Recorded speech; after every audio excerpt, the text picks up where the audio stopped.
Көбінесе біз сіздің ісіңіз жеке сот орындаушыға өтіп кеткеннен кейін оның ақысын төлеу керек деп жатамыз. Алайда бұл жерде өте мән беретін жағдай жеке сот орындаушының жасаған іс-әрекеттері, яғни шотыңызға арест қойды, жылжитын жылжымайтын мүлікке арест қойды, сізді шетелге шығуға тыйым салды. Кей жағдайларда ер кісілердің жүргізушілік куәлігін уақытша тоқтатуы мүмкін, сол шаралардың барлығын жасады.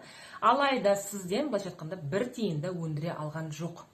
Бұл жағдайда, егер сіз өзіңіз былайша айтқанда добровольно жаңағы қарыз сумманы банкке немесе микрокредит қаржы ұйымына өзіңіз барып төлейтін болсаңыз, бұл жерде жеке сот орындаушы сіздің сол қарыз төлеуіңізге ешқандай септігі тигізген жоқ деген түсінік береді. Бірақ ешқандай жеке сот орындаушы, сіз қарызды өзіңіз төлеген екенсіз, сондықтан да менің услугамды төлемей қоя салыңыз деп айтпайды. Бұл жағдайда сіз тек қана сот арқылы ғана дәлелдеп шығуыңыз керек.